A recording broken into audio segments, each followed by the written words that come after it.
아멘.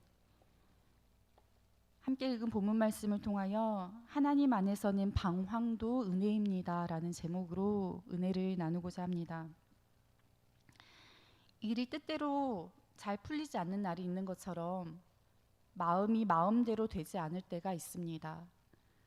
마치 막다른 길에 혼자 서 있는 것처럼 아무리 헤쳐나오려고 발버둥을 쳐도 고민의 깊이가 깊어지고 또 노력해봤자 벗어날 수 없다는 절망감이 커질 때가 있습니다.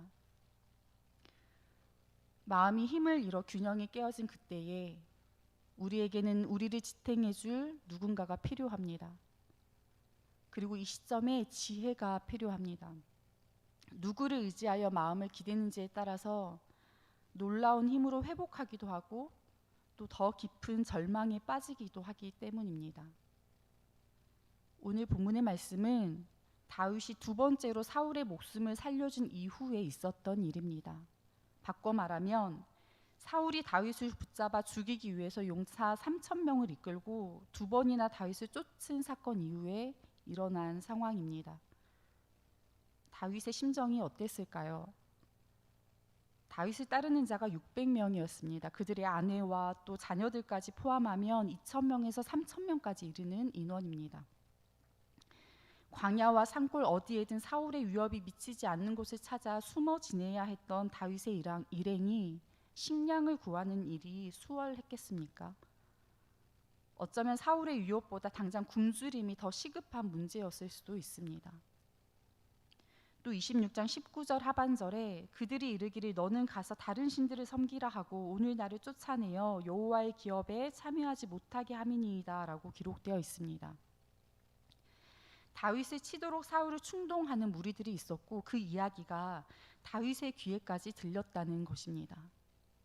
다시 말하면 자기를 죽이려고 쫓는 사람이 사울 한 사람만은 아니었다는 사실입니다. 그러니 얼마나 외롭고 괴로웠겠습니까? 그러니 사울이 다시는 너를 해치지 않겠다고 다짐하며 자신과 화해하고 돌아갔지만 다윗은 안심할 수 없었습니다. 하루는 혼자 생각하는데 아무래도 조만간 사울의 손에 붙잡혀 죽겠구나 싶었습니다. 굶주림과 또 자신을 대적하는 무리로 인하여서 몸과 마음이 지칠 대로 지친 다윗은 이제 두려움과 불안에 사로잡혀 버렸기 때문입니다. 그리고 아주 엉뚱한 결정을 내립니다. 1절 말씀을 함께 읽겠습니다. 다윗이 그 마음에 생각하기를 내가 후일에는 사울의 손에 붙잡히리니 블레셋 사람들의 땅으로 피하여 들어가는 것이 좋으리로다. 사울이 이스라엘 온 영토 내에서 다시 나를 찾다가 단념하리니 내가 그의 손에서 벗어나리라 하고, 본절에서 다윗이 그 마음에 생각하기를 이라는 말씀을 직역하면 그러나 다윗이 그의 마음에 말하였다입니다. 다윗이 누구의 뜻을 묻고 누구의 뜻을 들었다는 것입니까? 바로 자기 자신의 생각입니다. 지금까지 어떤 행동을 하기 전에 늘 여호와 하나님께 묻고 하나님께 듣고 또 하나님께 맡겼던 다윗이 지금은 하나님이 아닌 자기의 생각에 집중하고 있는 것입니다. 그리고 자기를 블레셋에 맡겨버립니다. 그렇습니다. 다윗은 사울의 손에서 벗어나고 싶었습니다. 오랜 도피 생활의 고달픔으로 지치고 지친 다윗은 블레셋으로의 정치적 망명을 선택하였습니다. 다윗이 생각하기에 사울과 블레셋은 원수 관계에 있었고 또 블레셋은 군사적으로 강력한 힘을 가지고 있었기 때문에 블레셋으로 망명하는 것이 오히려 이스라엘에 있는 것보다 자신에게는 안전하다고 여겨졌던 것 같습니다. 그런데 생각해보면 블레셋이야말로 대적 중에 대적이었습니다. 17장 36절에서 골리앗과의 전투를 앞둔 다윗이 블레셋을 향하여 살아계신 하나님의 군대를 모욕한 할례받지 않은 무리라고 규정합니다. 또 9장 16절 하반절에 너는 그에게 기름을 부어 내 백성 이스라엘의 지도자로 삼으라. 그가 내 백성을 블레셋 사람들의 손에서 구원하리라. 내 백성이 부르짖음이 내게 상달되었으므로 내가 그들을 돌보았노라 하셨더니라고 말씀합니다. 하나님께서 사울을 왕으로 기름 부으실 때에 사무엘에게 알리셨던 말씀입니다. 하나님께서 이스라엘의 왕을 세우신 목적 중에 하나가 바로 이스라엘을 블레셋 사람의 손에서 구원하시기 위함이었다는 이야기입니다. 그러니 이방 땅, 특히 블레셋으로 도피하는 것은 결코 하나님께서 원하시는 바가 아니었습니다. 그런데 다윗은 대적 사울의 위협을 피하기 위하여서 하나님께 묻지도 않고 더 강력한 대적의 손으로 도망하였던 것입니다. 사실 다윗이 가드왕 아기스에게 피한 것이 이번이 처음은 아니었지요. 21장 10절에서 15절에 블레셋 족속에게 피하였던 다윗의 이야기가 기록되어 있습니다. 이때도 다윗은 사울이 두려워서 블레셋으로 도망하였습니다. 그런데 골리앗을 무찌른 다윗이 골리앗의 고향인 가드로 도망하였으니 그들 마음에 복수심이 타오르지 않았겠습니까? 왕과 신하들이 다윗을 사울의 첩자로 의심하였습니다. 21장 12절 13절에 다윗이 가드왕 아기스를 심히 두려워하여 그들 앞에서 그의 행동을 변하여 미친 체하고 대문짝에 그적거리며 침을 수염에 흘리매라고 말씀합니다. 그리고 아기스는 다윗을 미치광이라고 조롱하면서 쫓아버렸습니다. 그러니 다시 아기스로 피하는 것은 하나님의 뜻이 아니었을 뿐만 아니라 다윗 자신에게도 너무나 치욕스러운 선택이었던 것입니다. 그런데 다윗은 조금의 망설임도 주저함도 없이 곧바로 그 생각을 실행에 옮겼습니다. 2절에 다윗이 일어나 함께 있는 사람 600명과 더불어 가드왕 마옥의 아들 아기스에게로 건너가니라 라고 기록되어 있습니다. 다윗은 하나님께 묻지도 또 부하들에게 자기의 뜻을 전하지도 않았습니다. 심지어 가드왕 아기스에게 망명의사를 먼저 전하지도 않았습니다. 다행히 다윗의 선택은 성공적이었습니다. 4절 말씀을 함께 읽겠습니다. 다윗이 가드에 도망한 것을 어떤 사람이 사울에게 전하매 사울이 다시는 그를 수색하지 아니하니라. 다윗이 블레셋 가드로 도망하였던 소식이 사울에게 알려졌고 사울은 다시는 그를 찾지 않았습니다. 본절에서 어떤 사람이 사울에게 전하였다는 표현의 원어는 보고하다, 알리다는 뜻입니다. 다시 말해서 다윗이 도망한 것을 사울에게 알린 자가 우연히 그것을 알게 되어 전하였던 것이 아니라는 말입니다. 그는 사울에게 명령을 받아서 계획적으로 다윗을 쫓고 있었고 자기가 본 것을 사울에게 보고하였다는 것입니다. 결국 블레셋 망명을 통해서 사울의 추적권에서 완전히 벗어나게 되었으니 다윗의 선택은 성공이었겠지요. 또 가드왕 아기스도 다윗에게 호의적이었습니다. 5절 6절 말씀을 제가 읽겠습니다. 다윗이 아기스에게 이르되 바라건대 내가 당신께 은혜를 입었다면 지방 성읍 가운데 한 곳을 내게 주어 내가 살게 하소서.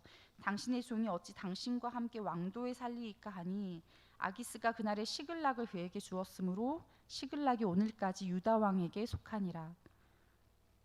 다윗은 자기를 종으로 자처하며 아기스 앞에서 자신을 극도로 낮추어 이야기합니다. 그리고 만약 자기를 좋게 여긴다면 지방 성읍들 가운데 하나를 주어 그곳에 정착하게 해달라고 간청합니다. 자기는 왕이 거하는 도성에서 왕과 함께 거할 만한 자격이 되지 않는다는 것입니다.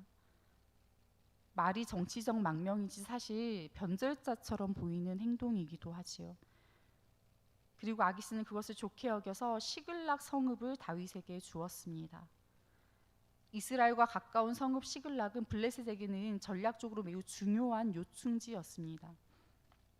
아기스에게는 다윗에게 그 땅을 주면 다윗이 자신과 원수 관계에 있는 사울을 견제해 줄 것이라는 기대가 있었던 것 같습니다. 그날부터 다윗은 그 땅에서 1년 4개월 동안 살았습니다. 그 땅에 사는 동안 다윗은 자기 부하들과 함께 그술 사람과 기르스 사람과 아말렉 사람을 침노하였습니다. 다윗은 그들의 땅을 쳐서 남녀를 물어나고 모든 사람을 다 죽였고 가축과 의복을 약탈하였습니다. 그런데 아기스가 다윗의 침략 대상이 누구인지를 물으면 다윗은 유다와 여라무엘과 겐 사람의 남방이라고 거짓말하였습니다.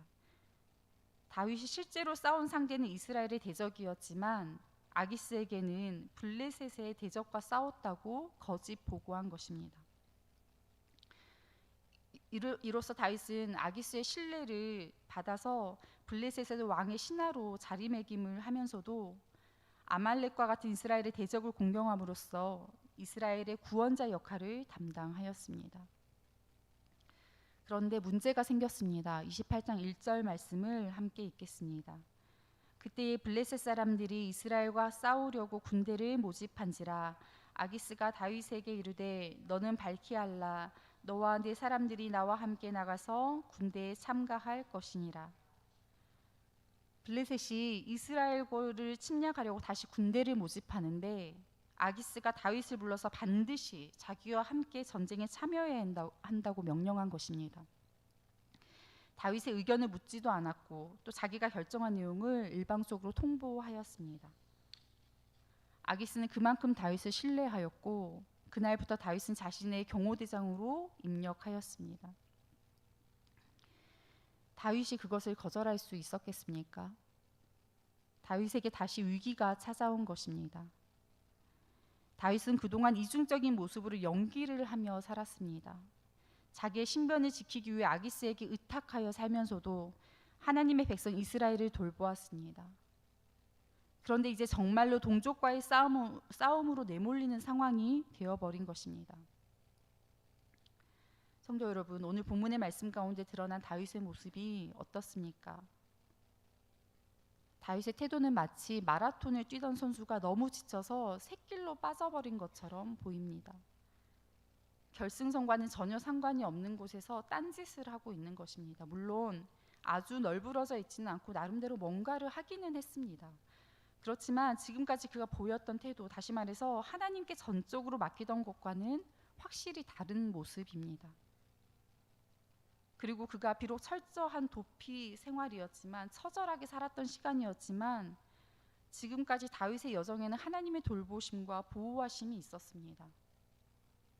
하나님은 아주 세밀하게 다윗이 물을 때마다 성실하게 응답하셨고 또 그를 책임지셨습니다.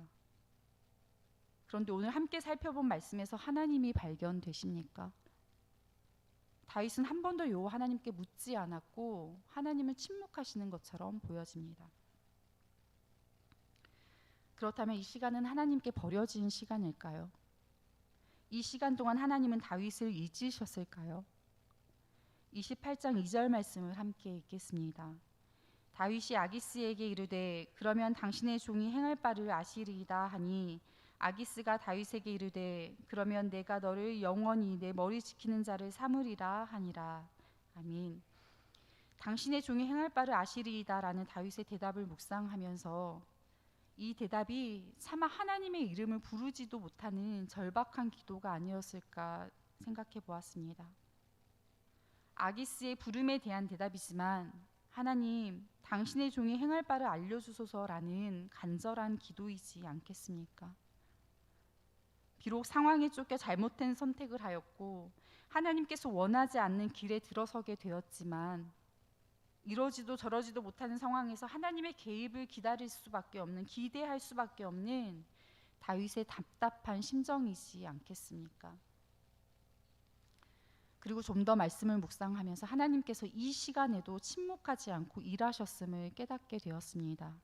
6절 말씀을 함께 읽겠습니다. 아기스가 그날에 시글락을 그에게 주었으므로 시글락이 오늘까지 유다 왕에게 속하니라. 아멘. 성경의 저자는 아기스가 다윗에게 시글락을 주었다는 것에서 멈추지 않습니다. 시글락이 오늘까지 유다 왕에게 속하였다고 기록합니다. 본서를 기록한 시기인 BC 18세기까지, 다시 말해서 솔로몬의 아들 르호보암 때까지도 시글락이 유다의 땅으로 남아 있었다는 것입니다. 이것이 무엇을 의미하겠습니까? 다윗이 시글락에 사는 순간부터 하나님께서 그것을 다윗에게 주셨고 다음 왕에 이르기까지 그 땅을 차지하게 하셨다는 것입니다. 대적 블레셋의 땅이지만, 우상을 섬기는 땅이지만, 하나님과는 상관이 없어 보이는 것이지만 다윗이 시글락 땅에 사는 그날부터 하나님은 그곳에서도 철저하게 다윗의 삶을 인도하셨다는 것입니다. 내가 사망의 음침한 골짜기로 다닐지라도 해를 두려워하지 않을 것은 주께서 나와 함께 하심이라. 주의 지팡이와 막대기가 나를 안위하시나이다. 시편 23편 4절의 말씀이 이러한 경험에서 고백되어진 것이 아니겠습니까? 내가 하나님을 떠나서 적장 한가운데 블레셋 땅에서 사망의 음침한 골짜기에 있을 때에도, 해가 보이지 않고 햇빛도 느껴지지 않는 버려진 인생 같았던 시기에도 하나님께서 그곳에서도 나와 함께 계셨고 주님의 지팡이와 막대기로 나를 지키셨습니다라는 간증이지 않겠습니까? 성도 여러분, 하나님의 땅 이스라엘보다 대적 중의 대적 블레셋이 다윗에게 더 호의적이었던 것처럼 하나님보다 내가 더 힘이 되고 더 위로가 되는 것이 우리의 마음을 빼앗을 때가 있습니다.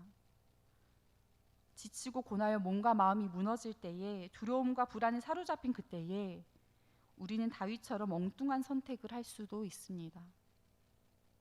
하나님의 일과 세상의 일을 적당히 타협하면서 정말 이렇게 살아도 되나 고민이 될 때가 있습니다. 우리 스스로 버려진 자처럼 살아갈 때, 그래서 우리의 회심을 점검해야 할 때가 있습니다. 그렇지만 그럴 때에라도 하나님의 구원을 의심하지는 않아야 하겠습니다.